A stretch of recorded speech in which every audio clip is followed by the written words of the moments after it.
अकेला अकेला अकेला उड़ जाएगा, एक दिन हंसा अकेला उड़ जाएगा। मिट्टी का खिलौना मिट्टी में मिल जाएगा, मिट्टी का खिलौना मिट्टी में मिल जाएगा। ये सच्चाई मेरी माँ जीवन भर याद रखना, ना बेटी ना बेटा ना रिश्ता ना नाता काम ना आएगा। इस शरीर, अरे रिश्ते नाते छोड़ो, ये शरीर भी आपका साथ एक दिन छोड़ देगा।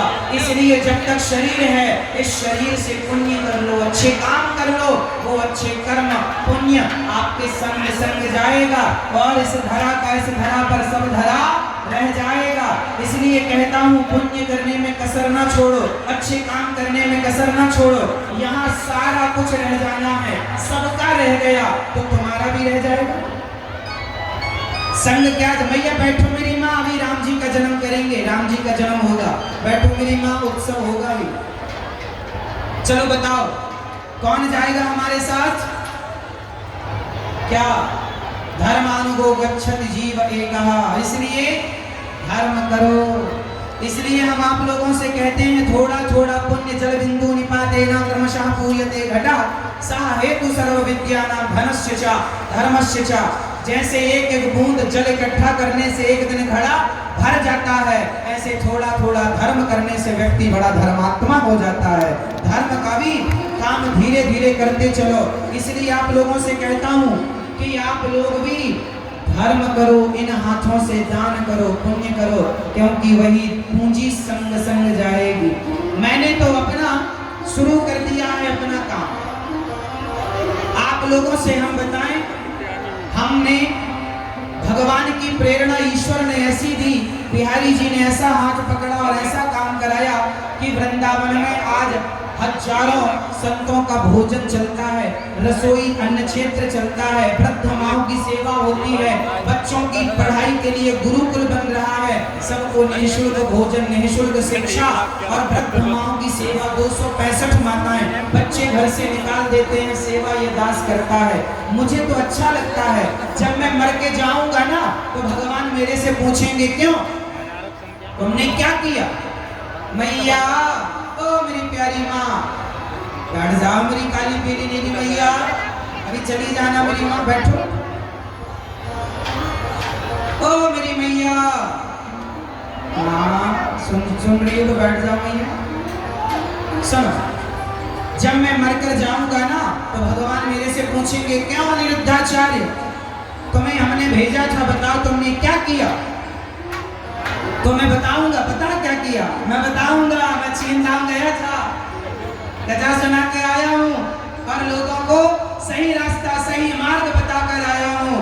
जब तक जीऊंगा सही रास्ता पर चलता हुआ समाज को सही रास्ते पर चलाता रहूंगा। जब मैं मरकर जाऊंगा तो भगवान पूछेंगे तुमने क्या किया? तो मैं कह सकता हूँ कि प्रभु मैंने जितनी मेरी ताकत थी, जितनी आपने सामर्थ्य थी, मैंने वृद्ध माओं की सेवा की, संतों की सेवा। गौरी गोपाल आश्रम में एक संत निवास भी बनने जा रहा है, जहाँ संत लोग रहेंगे। अभी भी वहाँ संतों का भरपेट भोजन होता है, लगभग हजारों संत रोज भोजन करते हैं और सुबह से शाम तक 30,000 लोग रसोई में प्रसाद निःशुल्क आज भी पाते हैं। आप अभी जाके देख सकते हैं। तो मैं मर कर जाऊंगा तो मैं तो कहूंगा कि हे प्रभु, मैंने जब तक सांस थी और जब तक सामर्थ्य इस शरीर में ताकत थी, मैंने सेवा की, सेवा की। अभी पूज्य कंप्यूटर बाबा जी भी क्या कह रहे थे कि वृंदावन में वृद्ध माओं की सेवा होती है। आप लोगों को भी जुड़ना चाहिए, क्योंकि बाबा जी ने भी दर्शन किए, देखा है, सुना है। आप लोगों ने भी नहीं देखा तो आकर देखिएगा, सुनिएगा वहां पर कैसी सेवाएं चलती हैं। इसलिए हम तो जाएंगे मर के तो भगवान से कहेंगे कि प्रभु आपने यदि धन दिया था तो मैं शराब नहीं पिया। अरे पैसा तो आप लोगों के पास भी है, लेकिन कुछ लोगों का पैसा सोरा और सुंदरी में खर्च होता है। हमारा पैसा जो कमाते हैं उसे वृद्ध माओं की सेवा और अन्य क्षेत्र में खर्च करते हैं। हे प्रभु, मैंने जो पैसा आपने दिया, जो धन दिया, मैंने उसका 1 रुपए का सदुपयोग किया है। मुझे पता है। साहब एक बात बताओ, बकरा मर जाता है ना तो बकरे का चमड़ा उतार कर ढोलक बन जाती है। बोलो हाँ भैया, बताओ हाँ या ना। ऊंट मर जाता है तो ऊंट का चमड़ा निकाल कर जूते बनाए जाते हैं। चमड़ा ऊंट का काम आता है, मृग का चमड़ा काम आता है, शेर का चमड़ा काम आता है? बोलो हाँ। गाय का, बकरे का, भैंस का, भैंसा का चमड़ा काम आता है, हाँ या ना?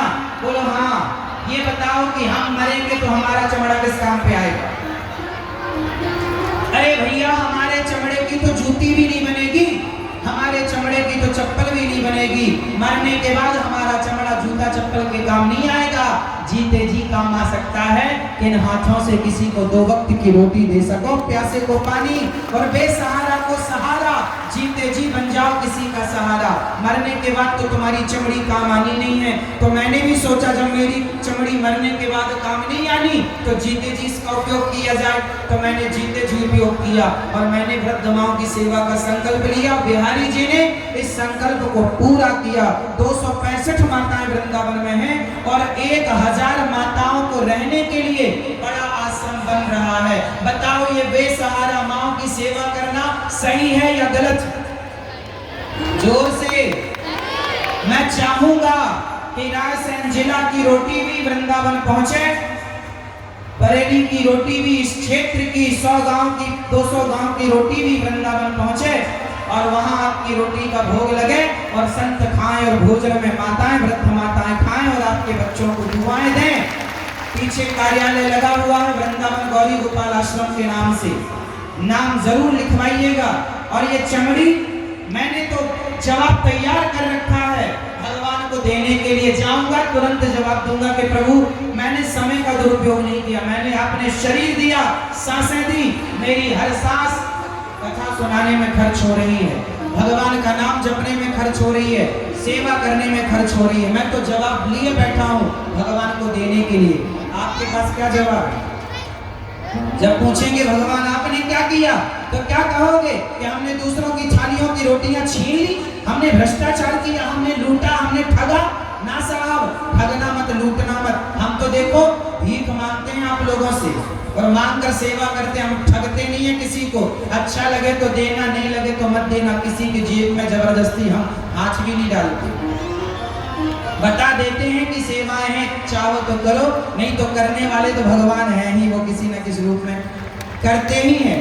लेकिन आप ईमानदारी से जिंदगी जिया करो, बेईमानी आपके भीतर ना आए, इस बात का पूरा ख्याल रखना चाहिए और सदा धर्ममय जीवन जिया करो। आप लोगों से मेरा यही निवेदन है कि आप भी एक दिन की रसोई जरूर बंटवाना वृंदावन में और एक वृद्ध माँ को गोद लेकर जरूर आप भी माँ का सहयोग करना ताकि आपकी सेवा उन माँ तक पहुंचे।